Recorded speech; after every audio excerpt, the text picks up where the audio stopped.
Welcome to the next episode of Serving Spirit, a show that promotes healing for the mind, body, and soul.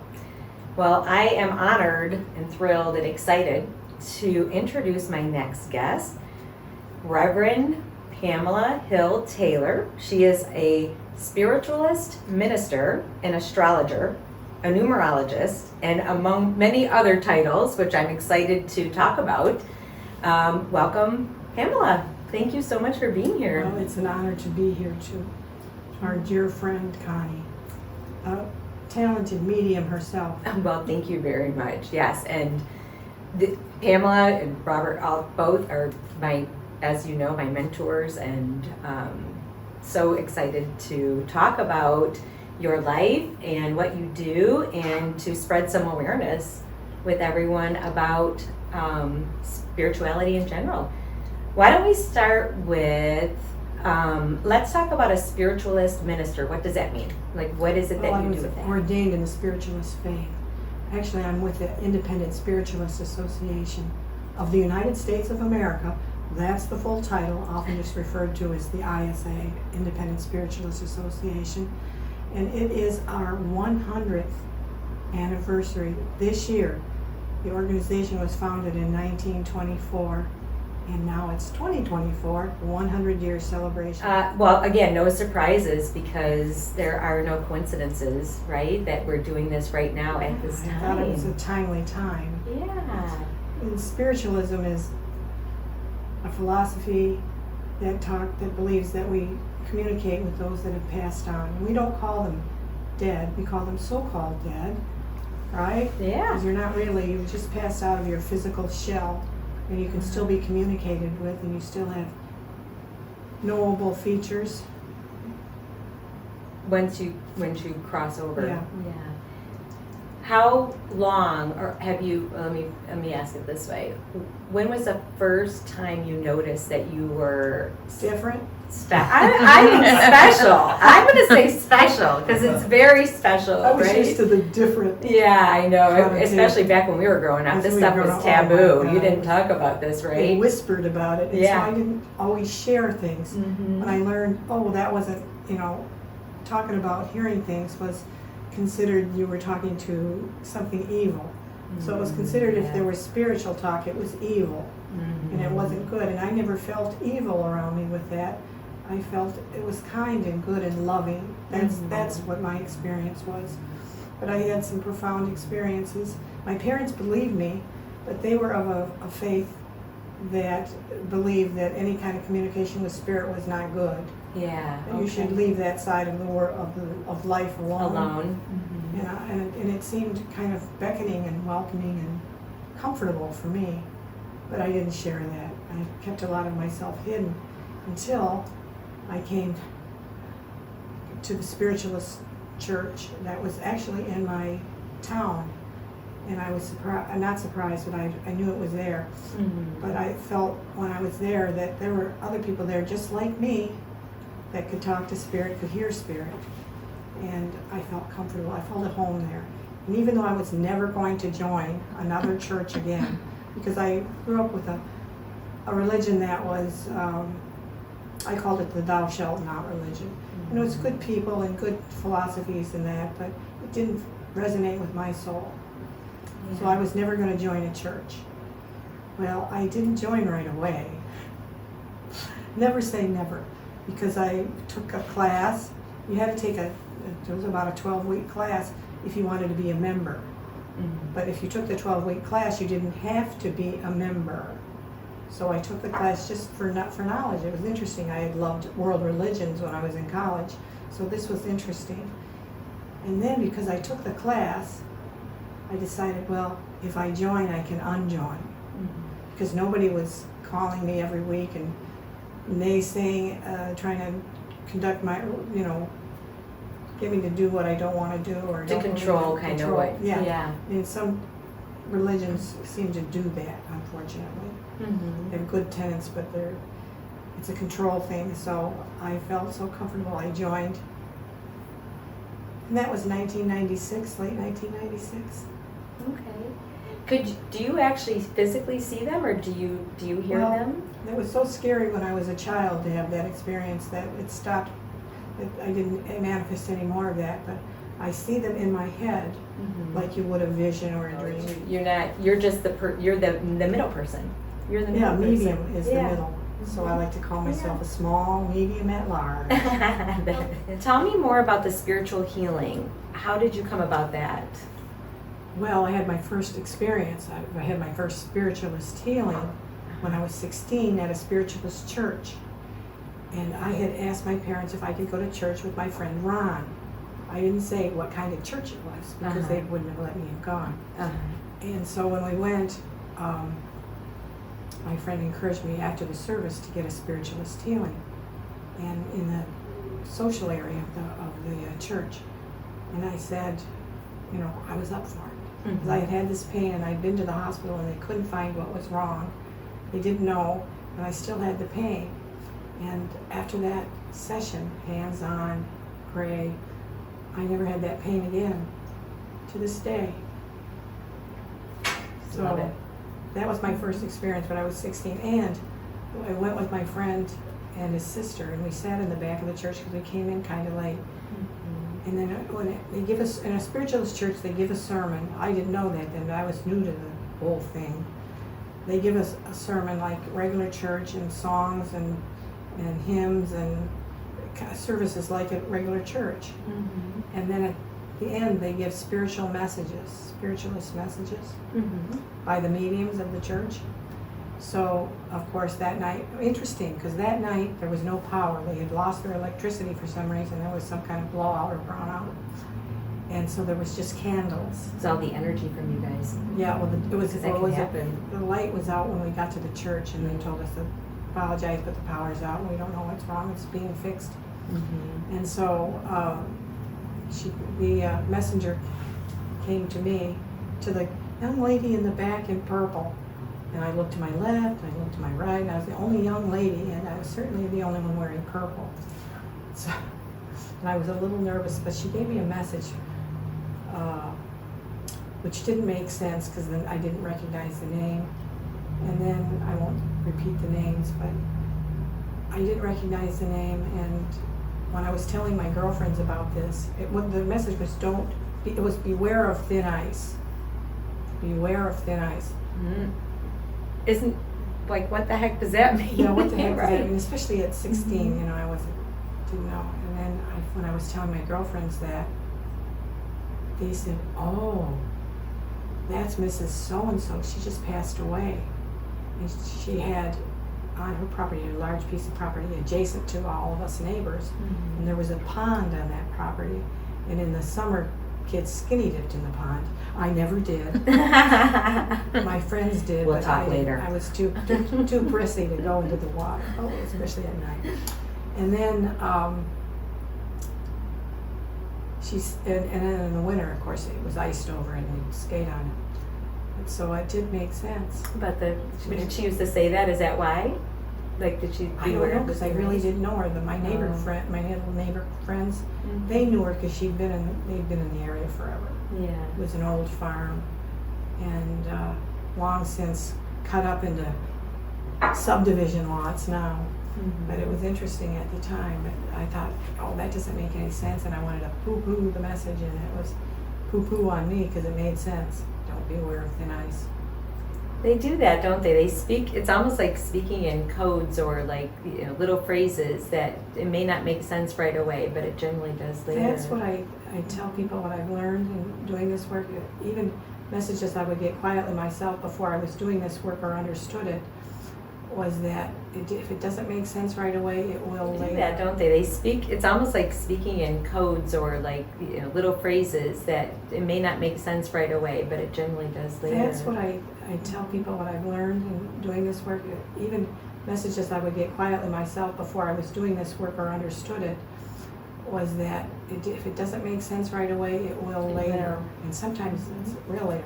I received a messaging myself that took 10 years to manifest, and it was, oh my goodness, it involved my husband, but he wasn't my husband then. But it was that you will be receiving a ring on Valentine's Day.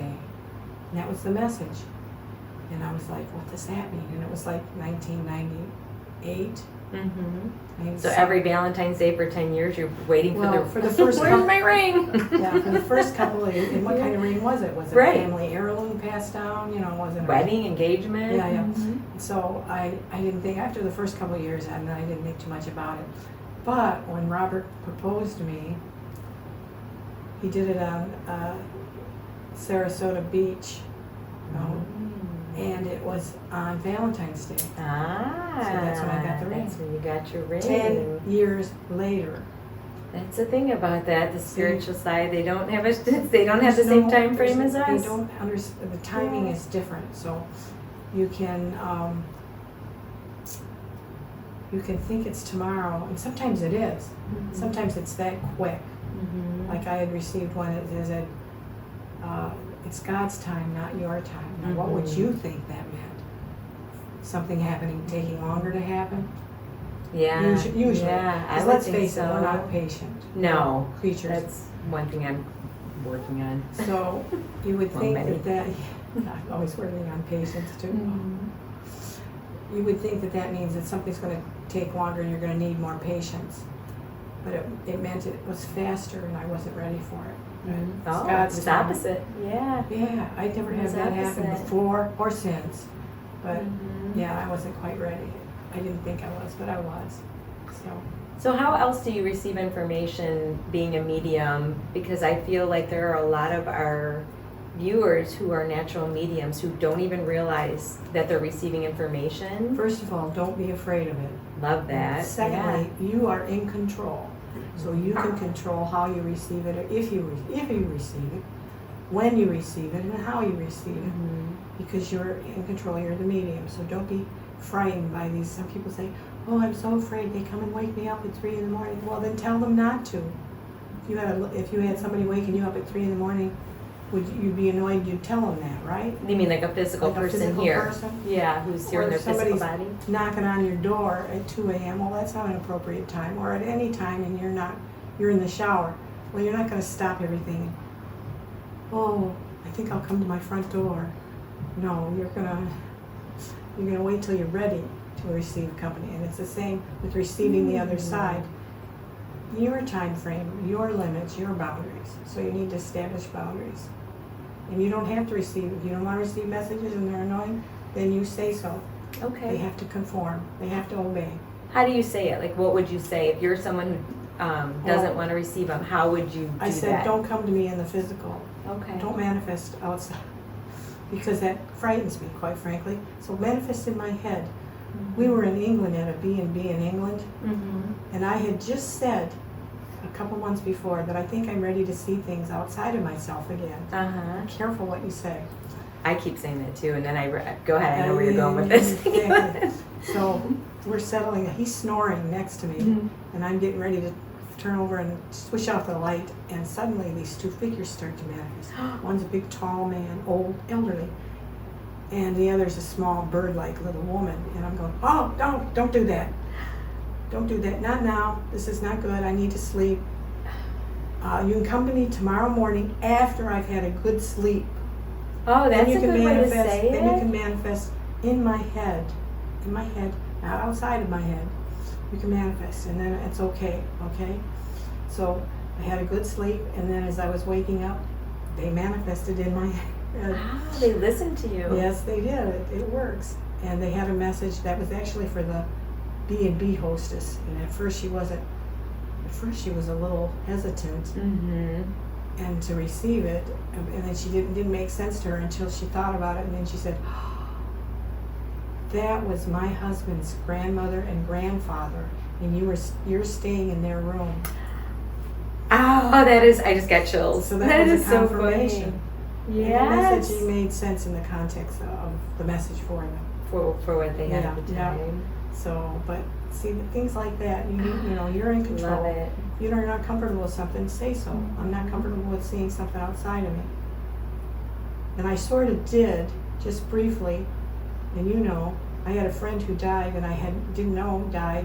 And I Yes. found recently had passed away. I thought Mhm. that's why we hadn't heard from this friend. And I woke up very early in the morning, and there was a figure standing over my bed where I was sleeping. And at first it started, I thought it was Robert at first. I'm like, what's he doing here on this side of the bed, kind of looming over me? And then I realized it was a spirit, and it was for me, but it was just so brief, and then it was gone. Because remember, I had set the parameter, don't manifest outside of me. So anyway, you confirmed, my little medium friend, you confirmed who it was, and I was happy because I thought I wanted it to be this person, and I wasn't sure it was, but you confirmed it. So just peeking in to say hi, and that's often what the messaging is with people on the other side. They're just launched to know that they're fine, that they're okay, and that they love you. Yeah, that's By beautiful. and large, What they want. the messaging.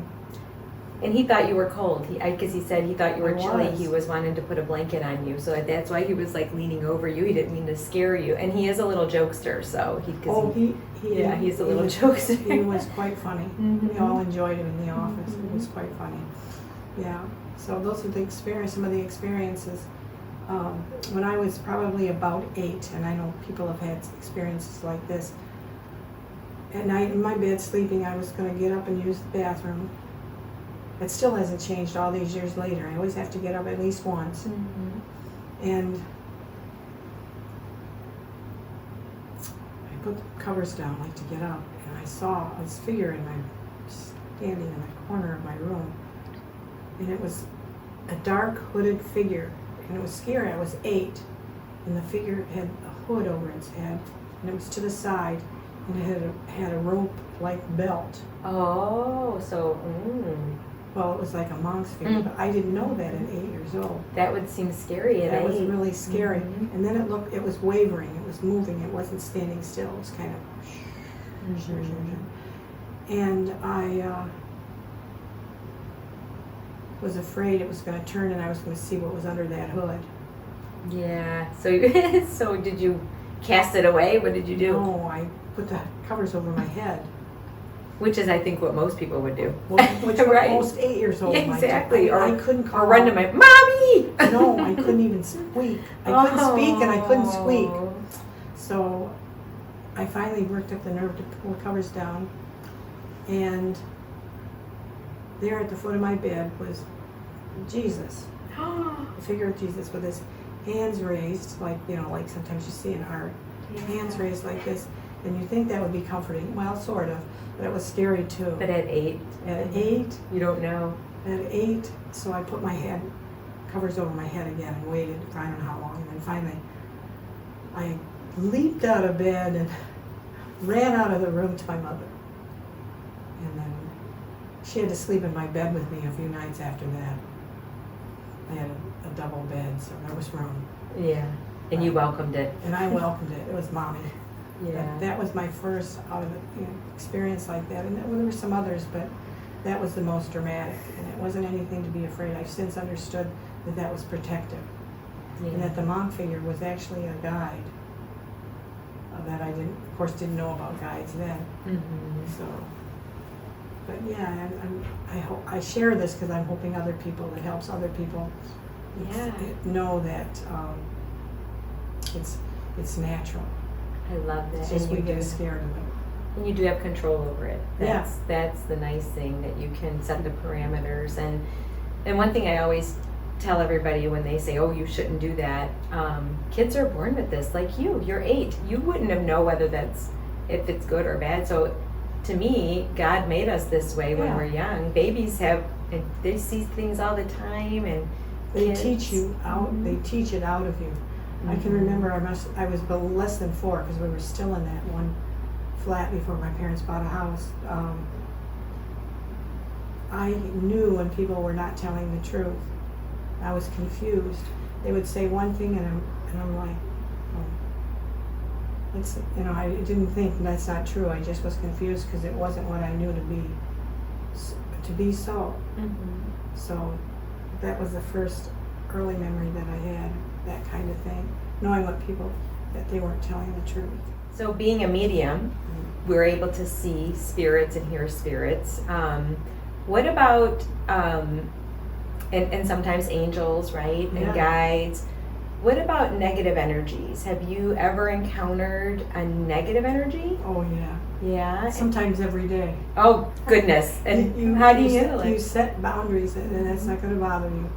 It's not going to come to you. And so if you come across it, you know that you can dispel it. But Robert and I would travel on our way to Lilydale, which is the largest spiritualist camp in the world. Mm-hmm. And on our way there, we stayed at a motel. It was a well-known chain, and in a room that was on the water. You would think that would be nice. Beautiful water view, door wall out to the water, and aesthetically very pleasing and very nice. Sounds beautiful. But the energy in there, almost immediately, it felt dark, even though the room wasn't dark. The energy felt dark and kind of oppressive, and we thought, when we were in there, we found ourselves almost arguing over nothing. And it was like, hey, wait a minute, this is negative energy, that's what this is. So we both recognized that. Good that you recognize that. Yeah. And then we thought, we didn't ask for another room, but I was tempted. But we said a prayer. You did a mantra, we cleansed the area, and we were able to sleep through the night, right? Right. What prayer did you, if you don't mind sharing, what prayer did you use to be able to dispel that negative energy? Well, I think I said something like, Holy Spirit, please protect us from this negative energy, and please dispel it from this room and from this place. It has no home here. Something words Not to that wanted. effect. Not wanted. Yeah. You Gotta say go. if you come across, and when Robert did mantras, the Hindu mantras. Mm-hmm. If you come across an energy that's uncomfortable, dispel it, send it along, get rid of it. People say their house is haunted. Yeah. Well, first try getting rid of the energy yourself. Good Because idea. it's your home. Claim it. Your home. Yeah. Claim your space. This is my home. You don't belong here. Be gone. And be Mhm. firm. No, don't let them think that they can stay just a little bit longer or whatever bargaining chip they want to do. No, out now.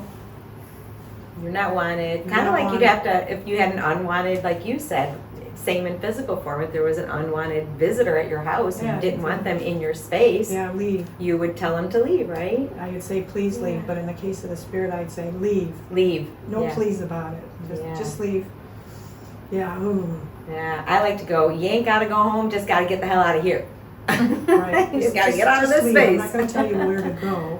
I'm just Mhm. going to tell you to leave. But we have done some house clearings. Mhm. But there was one couple that we did. We didn't know when we went in whether it was residual energy left over from stressful happenings or whether there was a spirit haunting. And what we discovered that it was residual energy. That there were a lot of fights in that house before the people had moved in, because they felt it. They never wanted to go into their dining room, and they had an aesthetically beautiful home, the beautiful dining room and dining room service.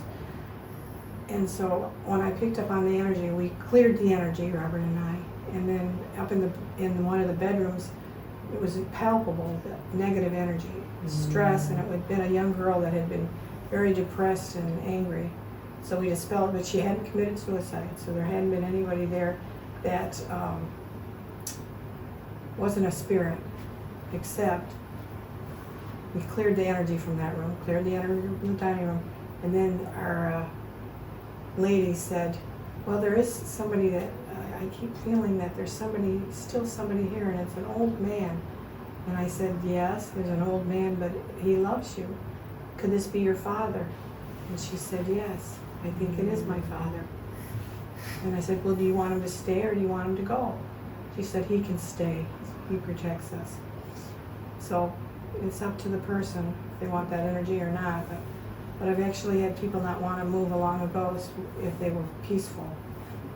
Isn't that funny how they get attached to? Yeah. Mhm. Well, one place we did, the woman was the ghosts were attached to her in the home because she loved the vintage home and really loved the home. But she couldn't figure out why they wouldn't leave her alone. And I said, because you won't leave them alone. You're not. You won't let she won't let them go. Figured it out. she's not letting them go, and then they're not letting her go. So, but it's A mutual bond.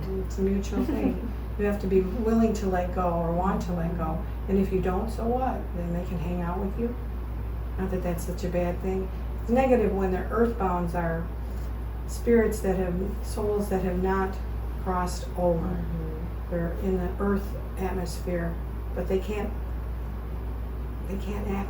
be active in a physical body. And they're in an astral body, but they're not going to be able to interact on the earth plane in a meaningful way because they're ghosts. When they've completely passed over, then they're not a ghost, and then they can show themselves. That's a clue, how they show themselves. If they show themselves like they were when they passed, no. Like The Sixth Sense. Did you see that movie? Yes. Yeah, This is such a good one. I was gonna. So if Grandma passed at 90, she shows herself at 90 and she's hanging out, but she hasn't completely passed. But if she shows herself as in their 60s, maybe, and vital and strong, quite unlike she was when she died, then she's passed over. She's crossed. Yeah. It's usually, I don't know if it's a vanity thing or not, because I guess we're supposed to be free of that when we pass over eventually. But usually they show themselves when they were young and vital and strong and healthy, and When they felt the best. when they felt the best, when they are on the other side. When they haven't completely passed over there, when they haven't passed to the other side, and they're hanging on the earth plane, they're looking like they did when they died. Can you tell a difference in the frequency or vibration if it's someone who's not crossed or someone Yes. who's crossed? So Yeah. just so people, because I'm sure people are picking up on this and they may feel like there's a negative, like a demon or something, but they're really not bad. It's just a different vibration when Sometimes- they're not crossed. Yeah. Yes. So what does it feel like? Well, they get attached to a person or a place or a thing, a possession. I mean, something they own, Okay. I had one that was attached to a horse and was still hanging out on the earth plane looking for the horse long after the horse had passed. And then another one was an ice cream truck driver that had accidentally hit a little girl. The little girl ran right out in front of the truck and was killed. And he could not forgive himself, and he felt like he shouldn't pass over and be on the other side. I The helped. guilt was still there. Yeah, the guilt was still there, so I helped in both of those cases, and that was many years ago, even before I was a I just got spiritualist. chills. I knew what to do. So if you don't mind me asking, what did you do? How did you cross them over? What did you do? Was there In a the case process of the or? case of the horseman, Mm-hmm. I had a winged horse come in. Mm-hmm. He went off with the winged horse. To help him, so it just kind of. Yeah. So That's beautiful. that worked for I like him. that. That's a great idea. And the ice cream driver man had to see that the little girl was on the other side and quite happy and had forgiven him. And so that's how he was able to complete his passage. How beautiful. Yeah. So, What a great thing that you did. well, it's called Spirit Rescue, SR. SR, Spirit Rescue. So it's good to be a help that way. And I think people don't realize when they come to get readings, right, with us, they don't realize sometimes they're actually helping the other person just as much or if not more than the person who's grieving or who has lost a loved one. That is so true, because as Yeah. we help that side, is that how side helps us? We're allowing them their help to come, that's helping them. So it's mutual. It's like healing. When you receive a healing, be grateful for the healing and send back the, hope they're healed in some way too. As I am healed, so do I heal. And as I heal, so am I healed. That's beautiful too. So, for healing. That's a great prayer anyone can do, even if they don't know Reiki or any type of healing. Spiritualist healing isn't Reiki, but it's somewhere along the lines, it's energy. And I loved the class at church so much. I took it 3 times and passed. I have 3 healing certificates because I had taken it 3 times back in the 90s. And I obtained a healing certification from, well, all you have to do is take 1 class and work at the church as a healer. And so I had done that 3 times, so I was able to be certified, I have a healing certification. Because at the church I was a member of, well, for 10 years I went from being certified to teach the religion or to teach classes or be a medium. And I went to healing, to be a healer, and then associate minister, and then 5 years. And this was all 2 years in between each of these steps. And then finally, 5 years after being associate minister, I became an ordained minister. Wow. Let's go back to real quickly, if you don't mind, the crossing of the spirits and the energy. So when you hear them, Pamela, how do you hear them? Is it a big, loud, booming voice? Is it in your own voice? Well, Is it subtle, loud? Clairaudience is clear hearing. It's one of the spiritual gifts. Clairvoyance is clear seeing. Clairomniscience is clear smelling, so you can get messages from sense. And clairgustience is clear tasting. I used to do a reading for a woman whose mother made banana cream pie. It was her specialty. So I would literally taste banana cream pie. It would make me hungry when I did a reading for her. And then there was a young man I tasted chocolate so strong. I like chocolate. But he must have liked chocolate. Well, his grandfather was coming in, so it was interesting because I got chocolate, the taste of chocolate, but I was also seeing chickens. His grandfather was a cocoa farmer who raised chickens. Oh. So it was grandfather that came in, so I was tasting and seeing. So clairvoyance was the seeing the chickens, clairgustience was tasting the chocolate. But in clairomniscience is smell. I was sitting by myself. I used to sell real estate years ago, and I was in a sales office by myself, non-smoking, and I smelled distinct cigar scent. And I thought, oh, that must be from outside. Something is burning outside in the neighborhood. And it wasn't outside, it was inside. And I'm thinking, okay, who's here? And I heard Richard. And Richard had been an older real estate broker that had wanted me to get into real estate faster than I wanted to be in real estate because I was finishing college. I wanted to get my college degree first before I did anything. So he was disappointed. But anyway, the messaging was hold your fire and hold on to your fire was the message. So I think hold your fire was be patient, and hold on to your fire was be as persistent. So that's what I took from that message. But then once I figured out what the message was, the scent went away. But that was an example of getting a message through clairsentience. The audience, clairaudience? Clairaudience is hearing. Clairomniscience. Oh, and you had a few of them, and you had the clairvoyance with the image. Yeah, so clairvoyance is clear vision, clear smell is clairomniscience, clear taste is clairgustience, clairaudience is clear hearing, clairsentience is clear sensing. So those are the clairs. I call those gifts of the spirit, the clairs. And also automatic writing, which in its pure form is there's no consciousness of the person writing it, is not conscious of what they're writing. There is surprises, everybody. Those are different ways you can get spiritual messages. But audience, people ask me, how do you know you don't have a mental illness if you're hearing things in your head? That's a great question. And that was answered by a spiritualist minister who was also a retired psychiatric nurse. I think she knows. And she said, because you can shut it off if it's coming from spirit. She says, I was talking about you can tune it out, turn it off. So she said, you can tell them to go away, you can tell them to leave you alone. And a mental illness, that doesn't work. Yeah, that's interesting. That brings me to a great question. Sometimes with schizophrenia, do you think back in the day before they realized more that chemical imbalance. Yeah. We can actually hear spirit, do you feel some of them could have been hearing spirit? Yes, I do. Yeah. And that was because of an Indian, kind of a priest-like person. I don't know the correct term for it in the Hindi, but he was a doctor, and he was also proficient in the spiritual arts.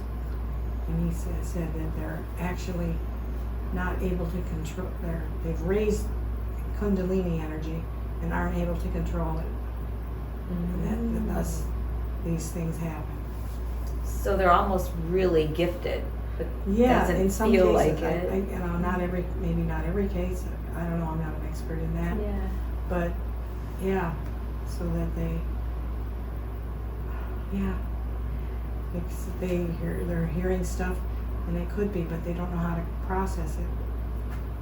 And then some people just seem to have a chemical imbalance. It really is like spirit charades, isn't it? I always say that. Yeah. I was like, let's play a game. We're going to play some spirit charades because you're picking up all these almost like impressions. Yep. Seeing, hearing, feeling, and you So kind of have to piece this together to figure out what the message is sometimes. The most common is clairsentience, which is intuition, psychic intuition. So clairsentience, Clairsentient. And what would that be? Would it, like, how would somebody intuition, where receive you it? like you have a strong feeling. Somebody feeling. Yep. Yes, clear feeling, clear sensing, clear sentience. So you feel, because there's sometimes like I'll feel like I'm having a heart attack, but I know it's not me. But you're someone that's communicating with you that maybe had a heart attack. Well, I used to get those, and I early on said, okay, I don't mind communication, and I just want to sense what happened. I don't need to feel it too. You know, I don't need all that drama in my life that I'm choking on my air, or what, I can't breathe, because I used to get it like that. And then I said, this is ridiculous. I don't want to feel that. I want to just know or sense it. Maybe a little wisp of short breathness, but not the whole drama. That's a great thing to say to people, because I know a lot of people probably feel like they have anxiety with either their heart racing or not being able to breathe, and they don't realize that it's spirit, but they can actually fine tune it to be able to say, I just want to just, tone that down a little bit. Yeah. Yeah, that's great. That's a great tip. So learning to do those things can make your life more comfortable, because being so sensitive all the time is sometimes a little unnerving. You have to kind of shelter yourself or have an off ramp. And mine is, nope, I'm not open today. Leave me alone. Because I get people in crowds. I'm in crowds, or sometimes people I know. And the spirit wants to communicate or say something, and I'm like, no, not in your life, not me. You have to find somebody else. Just because somebody wants to do it from the other side. So what? Yeah, that is a good point.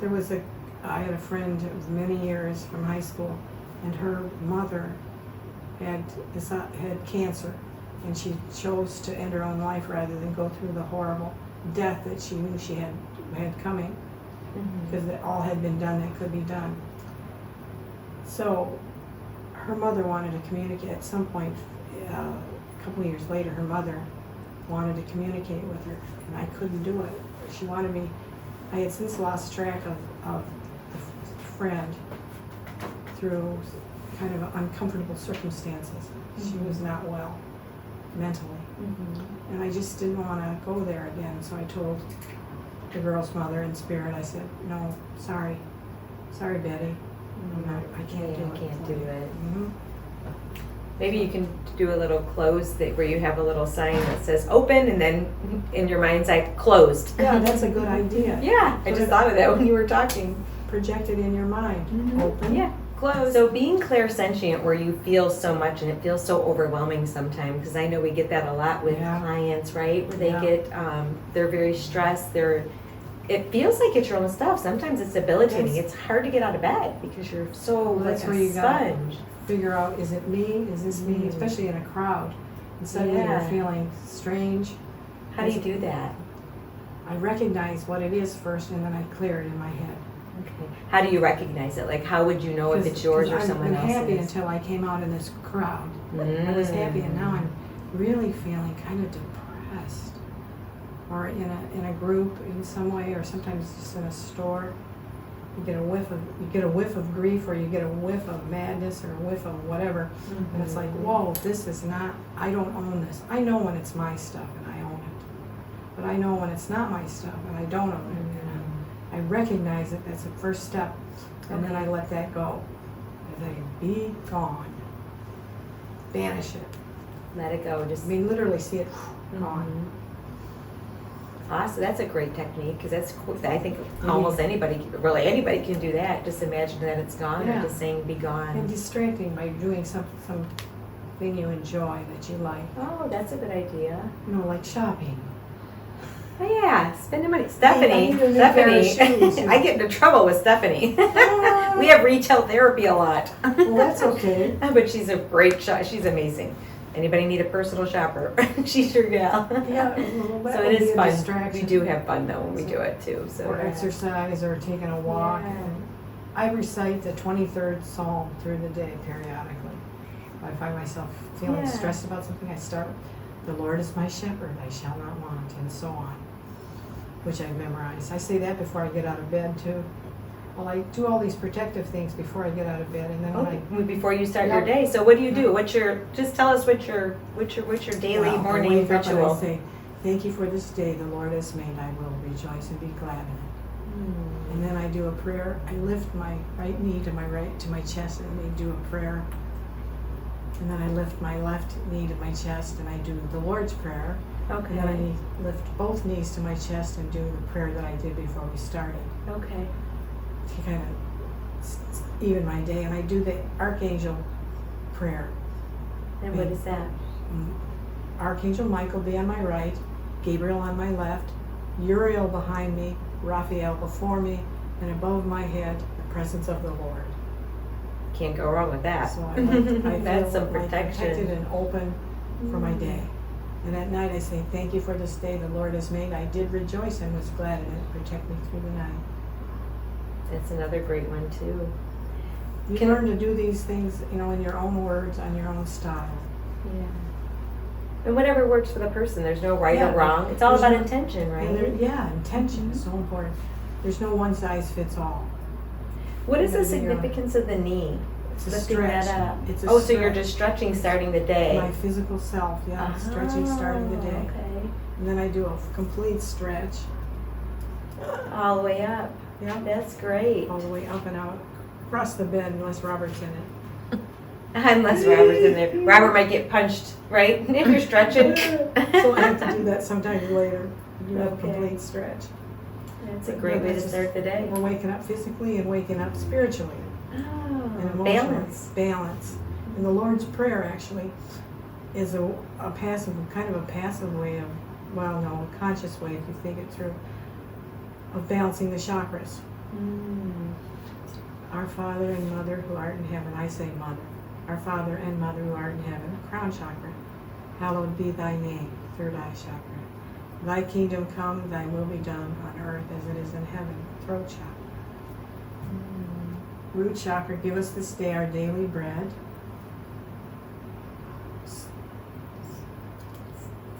Forgive us. Sacral? No, sacral's lower. Oh, solar plexus. Solar plexus. Forgive us our trespasses as we forgive those who trespass against us. Sacral, leave us not in temptation, but deliver us from all evil. Deliver us from all evil. Leave us not in temptation, but deliver us from all evil. The heart chakra. For thine is the kingdom, and the power, and the glory, forever. Amen. That is a balancing of the chakras.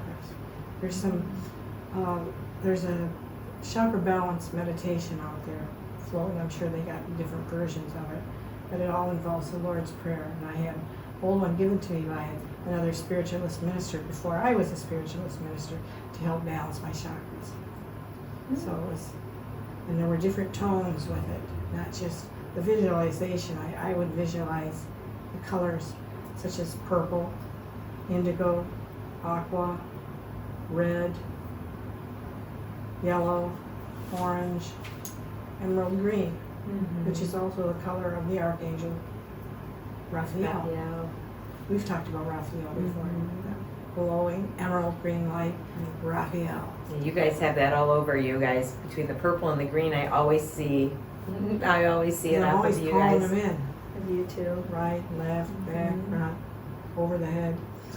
So, yeah. That's There's beautiful. different techniques that you can use that are helpful, but you got to develop your own that resonate with your energy and your intent.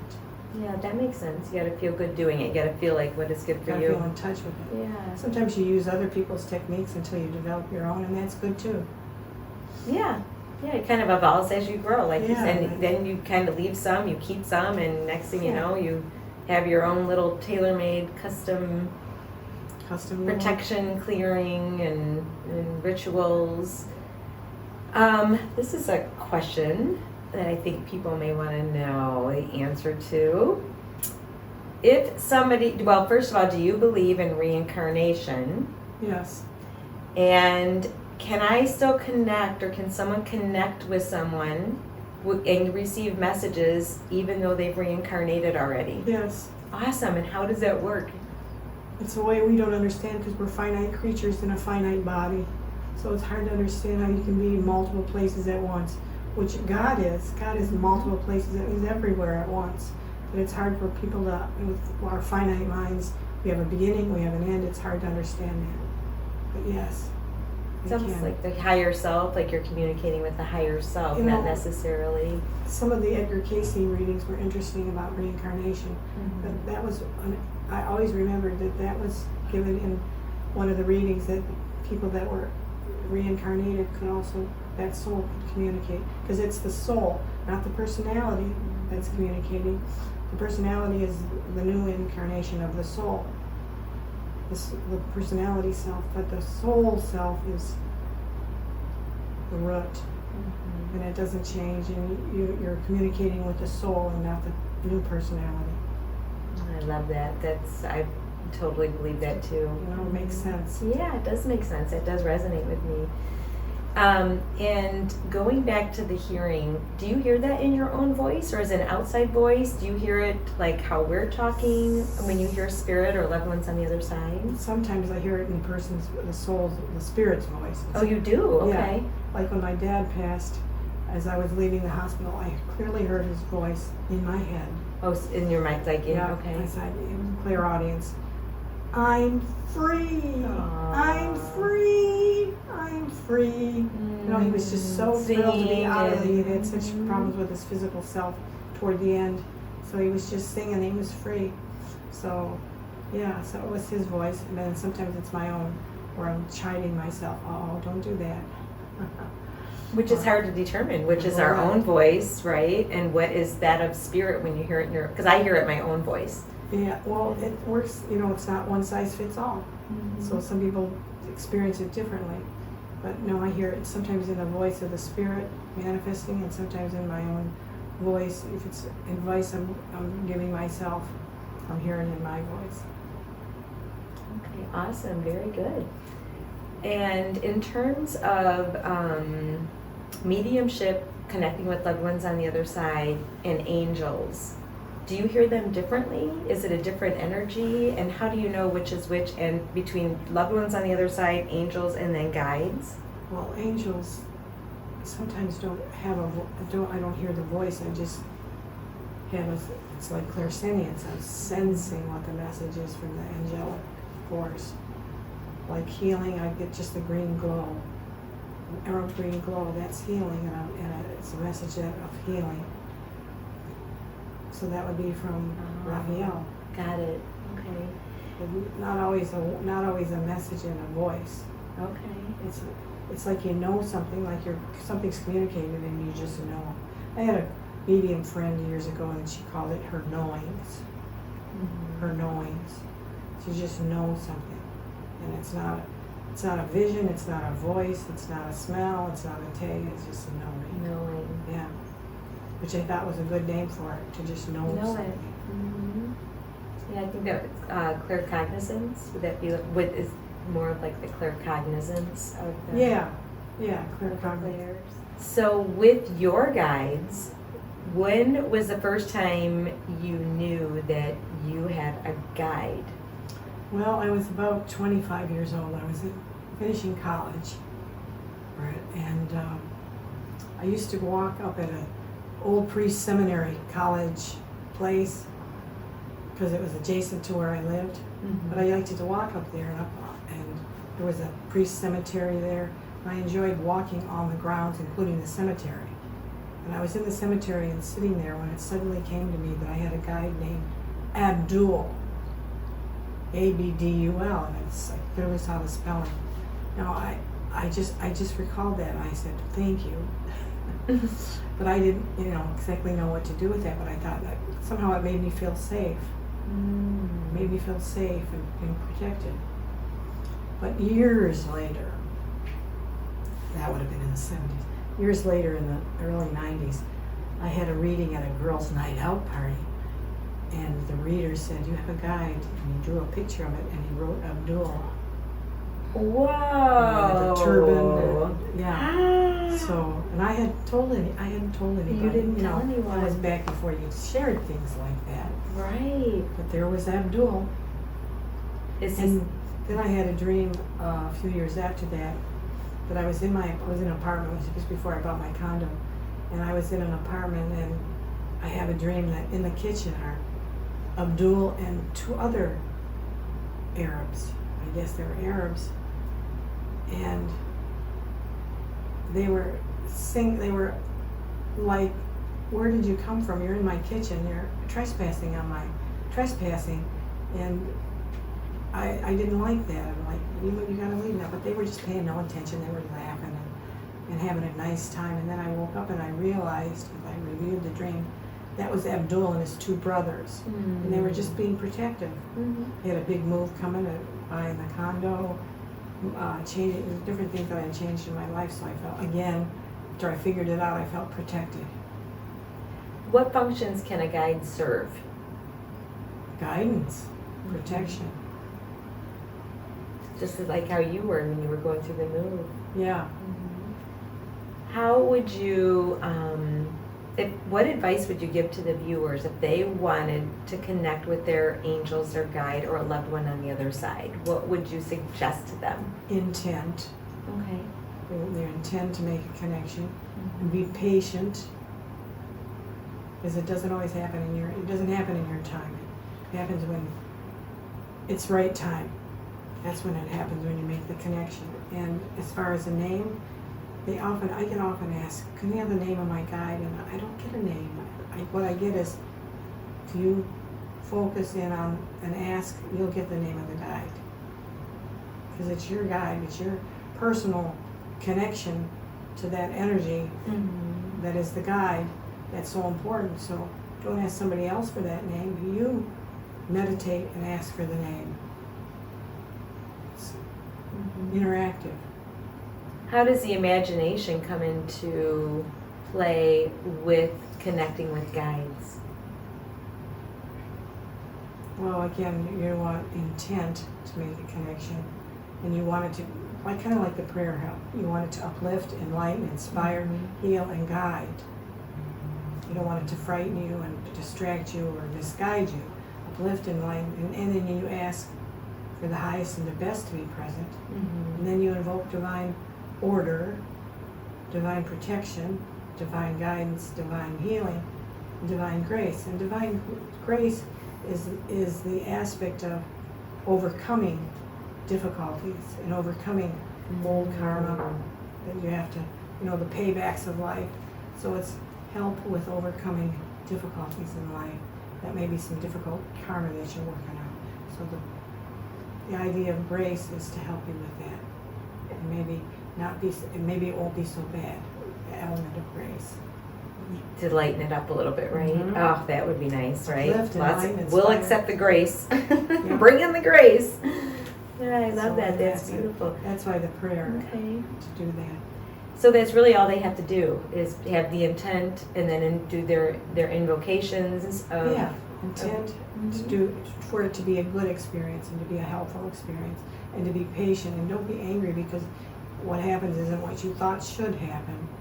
It's it's accepting what is, it's kind of like that serenity prayer about changing what you can and accepting what you can't change. Very, very good advice.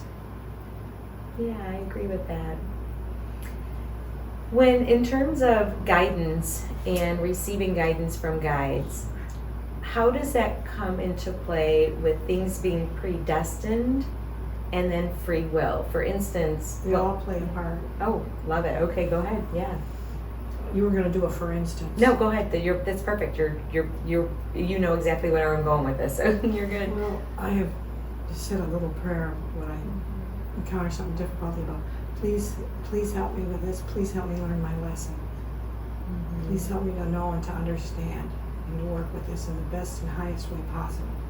That's beautiful. That's a great way to do it. Accepting, but then also being open to making changes yourself if you can. Mm-hmm. And so are there things that are predestined, do you think? I think they are. I think this is how I've seen it. If I get a precognitive dream or impression that I can do something and it's kind of scary, well then I'm knowing ahead so I can pray about it. People say, what can I do about knowing that there's going to be an airplane crash or a bus crash or whatever? Because I've actually dreamed some of these things. So I don't know where, when, how, but I can pray about it now. I may not know exactly, but I can put prayer. So that's what you can do, is you can pray about it. Oh, that's a great way to do it, yeah. Instead of feeling helpless. I dreamed of a busload of little children with red and white uniforms or red and white color. Oh my goodness. And it was years ago, and that there was an accident. And I woke up and I was so startled, and I thought, but what's the point? I don't know who they are or where they are or when's this going to occur. And I thought, wait a minute, you can pray. You can pray about this right now. It's just having that faith. It all boils down to faith, doesn't it? Faith and trust that you're on the right path. Faith, hope, and charity. Yeah, Which charity is love. Faith, hope, and love. Yeah. Well, let's real quickly, how does astrology play into somebody's karmic path or destiny? It's all in the chart. Okay. Certain placements in the chart, which I can explain that when we do a segment on it, probably be easier, but it's all there. Saturn is karma and the hard stuff, and people that know anything about astrology know that. And Jupiter is the easy stuff, the reward. Saturn's the payment, Jupiter's the reward. So where it is in the chart helps explain what it is in your life, what your lessons are, and what your rewards are likely to be. So in terms of the difference between mediumship, guides, and angels, and then astrology, so you have the guidance here. They're both guidance, right? Yeah, they are. They're both guidance. So what would you say would be the main difference, or why would somebody come get an astrology reading if they're getting maybe possibly a mediumship reading or an angelic reading? I combine it all. And I don't like to do just one or the other. I can't help it. Sometimes, often the astrology stimulates the psychic, or the psychic stimulates the astrology, and then I'll be reading and saying, do you have a Mars, do you have the sun in Aries, or do because I could feel it psychically, what the astrology is. So that can be insightful, especially where certain planets are. They can stimulate psychic development for that time period. But everybody has an innate, they're hardwired. Their chart is their hardwiring. And when you understand their hardwiring, you know they can't be anybody but who they are. So a Leo, you can't expect to act like a Gemini.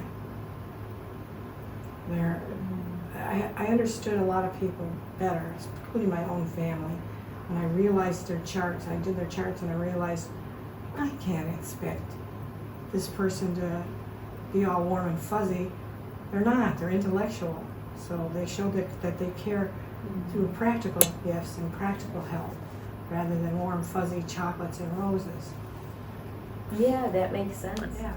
This is a great teaser for our next segment when we meet, right? When we talk about the astrology. My passion, astrology. Yeah. And how can people reach you if they would like to have a reading with you? I'm going to give 2 numbers. Okay.